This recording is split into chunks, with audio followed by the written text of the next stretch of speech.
The UFO deception, what they've always known. The sightings are real. The story is not. Prologue, the lights in the dark. The first lie was simple. It was nothing. A flash of light, a metallic glint in the desert sky, a radar blip that vanished before the generals could blink. A farmer's field littered with strange debris, pilots reporting impossible maneuvers. A craft not built by any nation, or so they claimed. And every time the same refrain, it was nothing. But people kept seeing. For decades, the lights have returned. Over military bases, over quiet fishing towns, over oceans and mountains and cities asleep beneath cloud cover. Witnesses have come forward, some credible, some cracked. And in their wake, a tangled web of secrecy, misinformation, corporate greed, and something stranger still, something even governments struggle to explain. The question isn't whether they're here. That debate ended long ago for those paying attention. The real question is this: who has been playing God with the truth? Because behind every flying saucer headline and grainy video, behind every government program with a forgettable acronym, lies a shadow war, a carefully curated narrative designed to keep the public chasing lights, while the real story unfolds behind locked doors and black budgets. It's not all aliens. It never was. But it's also not all weather balloons and misidentified drones. This book isn't about convincing you that extraterrestrials walk among us. It's about showing you how, for nearly a century, governments, militaries, and corporations have weaponized the unknown, how they've used fear, wonder, and just enough truth to keep the public distracted. It's about the documents they declassified, but not all the way, the whistleblowers they tolerated until they got too close, the sightings they couldn't explain, and the ones they quietly engineered. And maybe, just maybe, the fragments of something else. Not of this earth.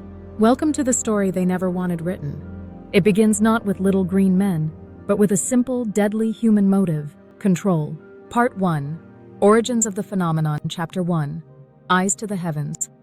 How have humans always looked skyward in awe and fear? The first object humans ever feared wasn't forged from steel or carried by wings. It was the sky itself. Before governments could classify sightings, before intelligence agencies could redact reports, before television could flatten the mysteries of the cosmos into grainy entertainment, our ancestors stood beneath unfamiliar stars and asked the most dangerous question of all: what is out there? The question never really went away. It simply changed shape. 6,000 years ago, on a rock wall in the Val Camonica Valley of northern Italy, an ancient artist pressed pigment to stone and painted what they saw, or what they believed they saw. The image is simple, almost childlike: human figures with large, bulbous heads and circular objects hovering above them.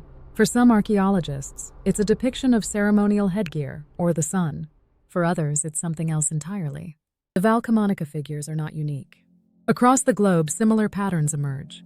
Aboriginal Australians speak of the Wandjina, sky beings with featureless faces and wide black eyes. In Colombia, the Quimbaya artifacts, miniature gold objects resembling modern aircraft, have stirred arguments for decades.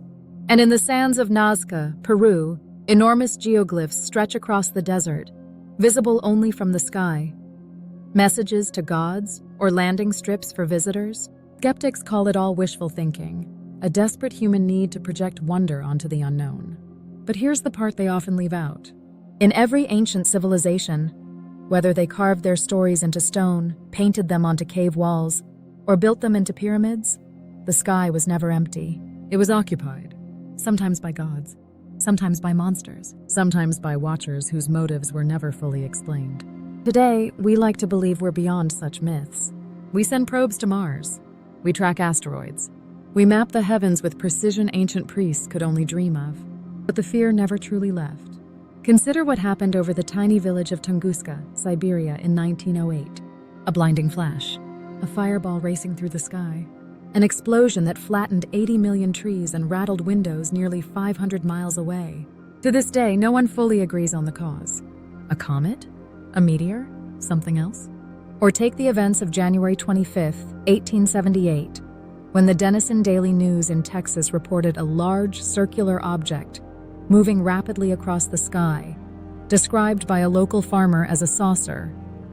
The term flying saucer wouldn't become pop culture fodder for another 70 years, but already the foundation had been laid. The sky, and what comes from it, has always been a source of both inspiration and dread. In 1942, long before the words UFO or alien dominated newspaper headlines, the residents of Los Angeles awoke to a nightmare from above. Air raid sirens screamed. Searchlights sliced the night sky. Anti-aircraft guns roared for hours, lighting the clouds in bursts of fire. The United States military reported a possible Japanese air attack, but no wreckage fell. No enemy planes were found. Instead, what remained was a photograph, grainy, black and white, showing searchlights converging on a strange, illuminated object above the city. They called it the Battle of Los Angeles. Historians still debate whether it was a false alarm, weather phenomena, or something else entirely. The truth, it turns out, is rarely tidy.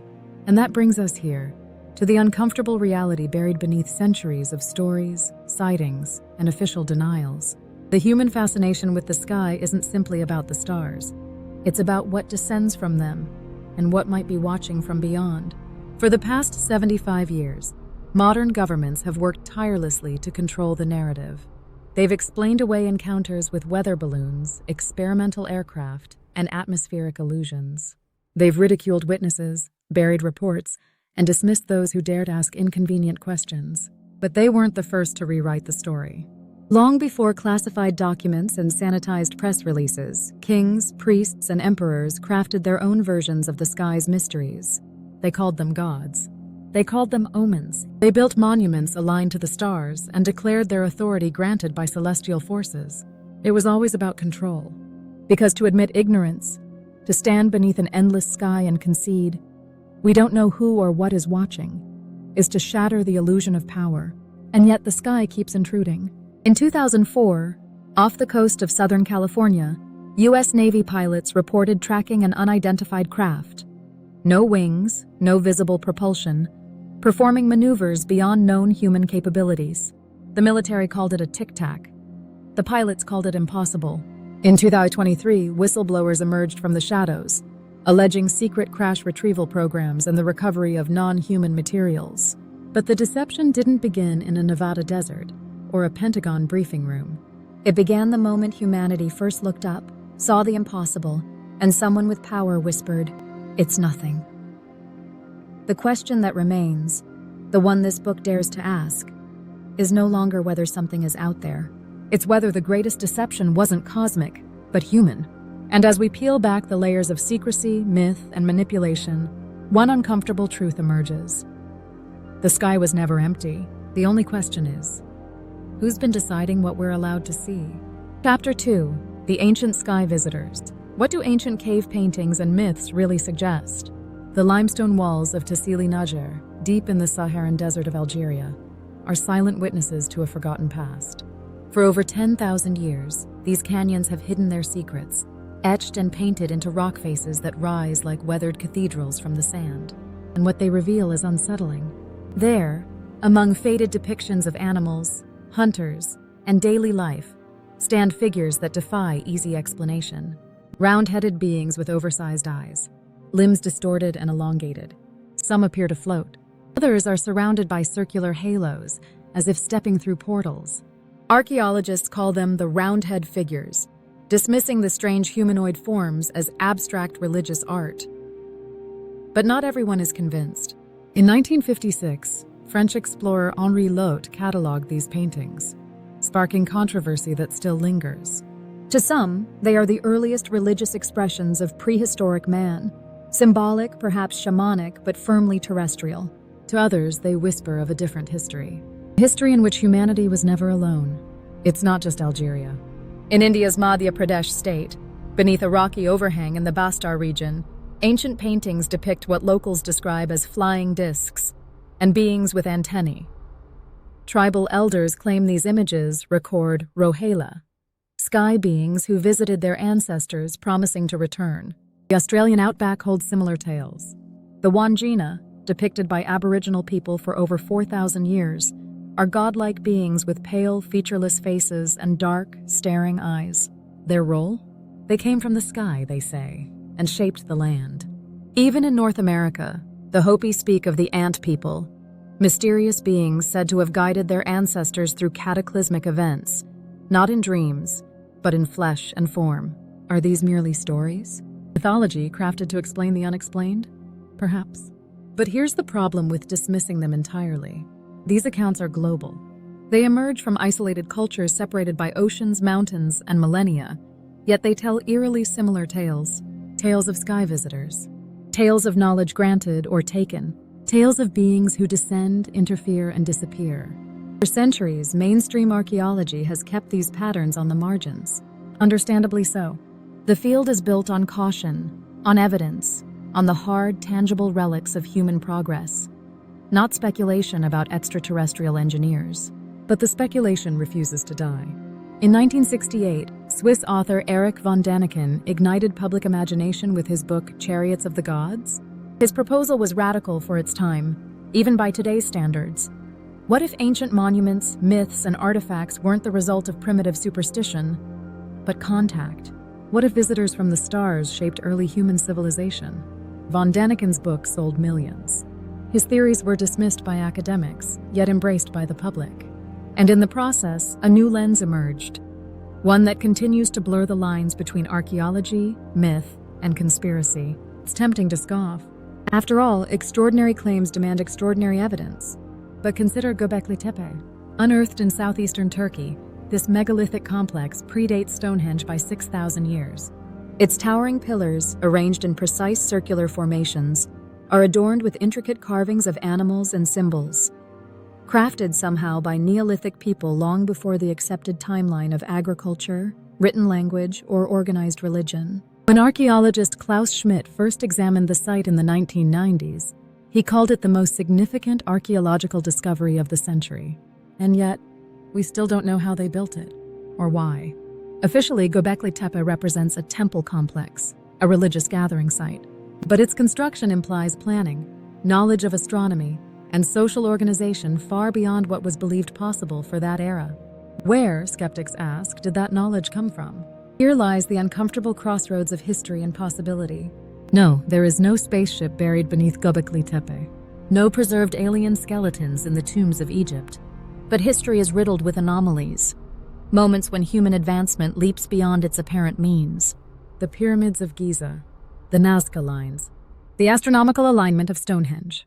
The Dogon tribe of Mali, whose oral traditions accurately describe Sirius B, a star invisible to the naked eye.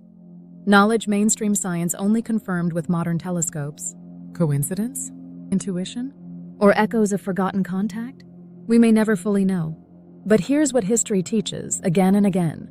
The stories we dismiss often outlive the facts we prefer. And while ancient astronauts may never descend from the sky to validate their legacy, the pattern remains. Carved into stone, whispered in myth, buried beneath the sand. Our ancestors, for all their superstition and ritual, were not fools. They saw something. They recorded it in the only language they had: art, story, symbol. The question is not whether they believed in sky visitors. The question is whether those visitors ever left. Or whether, as we'll soon explore, they were never visitors at all, but a hidden, patient presence, shaping human destiny from behind the veil of myth. And if that's true, the greatest deception didn't begin with modern governments. It began with the rewriting of history itself. The sky has always been occupied. What we call myth might just be memory. Chapter 3. Chariots of the Gods or Misinterpretations. Can we separate archaeological fact from ancient astronaut fiction? In February 1969, a book appeared on American shelves that would ignite the public imagination, provoke academic outrage, and plant a seed of cosmic doubt that has never fully withered. Its cover was adorned with bold gold lettering. Its title posed a question both ridiculous and, in some corners, tantalizing. Chariots of the Gods? The author, Erich von Däniken, was no credentialed scientist. He was, at the time, a Swiss hotel manager with a knack for weaving archaeology, mythology, and just enough unproven speculation into a narrative that promised to rewrite human history. And rewrite it he did, at least in the public's eyes. Von Däniken's argument was seductive in its simplicity. The monuments of the ancient world, the pyramids of Egypt, the Nazca Lines of Peru, the colossal statues of Easter Island, were not merely the work of primitive humans laboring with basic tools and superstition.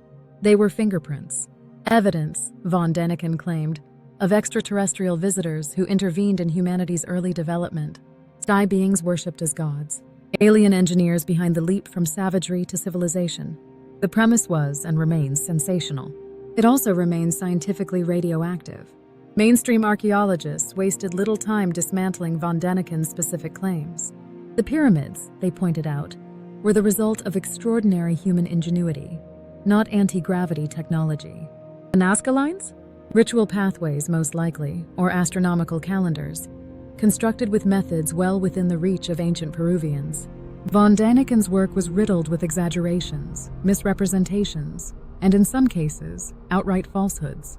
Academics dismissed him as a pseudo-scientific opportunist, and the media, eager for controversy, handed him a global platform. The damage, as some saw it, was done. But here's where the story gets complicated. For all his errors, von Daniken tapped into something deeper than conspiracy or poor scholarship.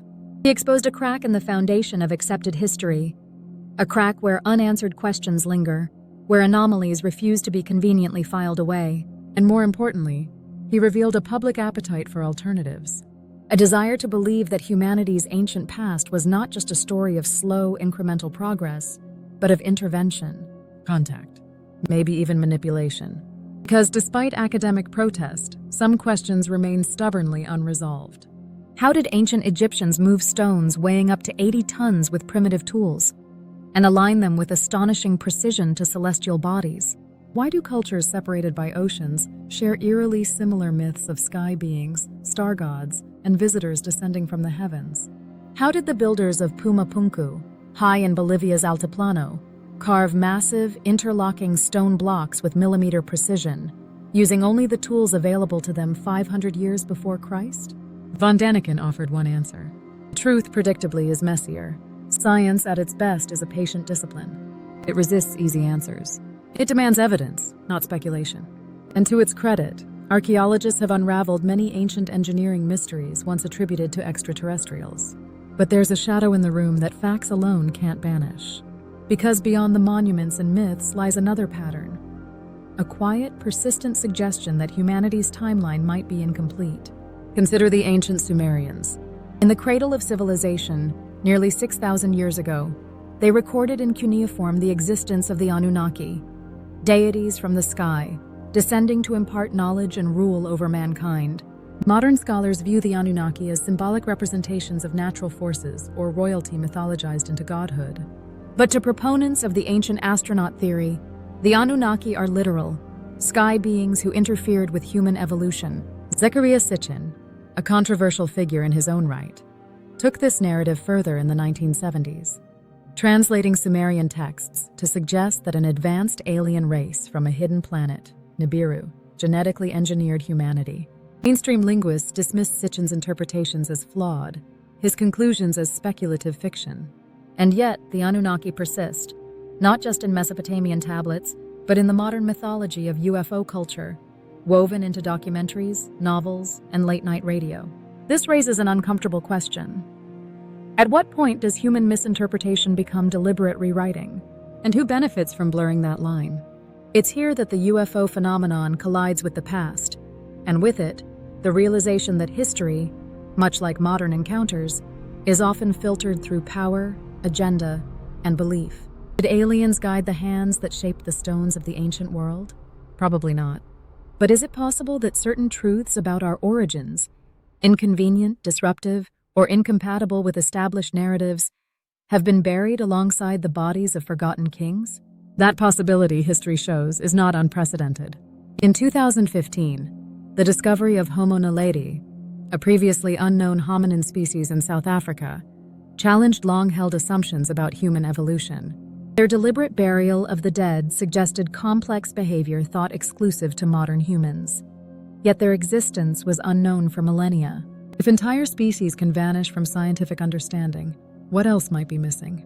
Perhaps not ancient astronauts, but perhaps a forgotten chapter, a lost technology, a shattered civilization whose memory survives not in textbooks, but in the myths we dismiss. Von Daniken's genius, and his flaw, was in presenting speculation as fact. The real story is subtler, harder to package for television, but perhaps even more intriguing. Because buried within the ruins, the symbols, and the legends may not be the fingerprints of alien visitors, but the evidence of human history far more advanced, strange, and disruptive than we have been taught to believe.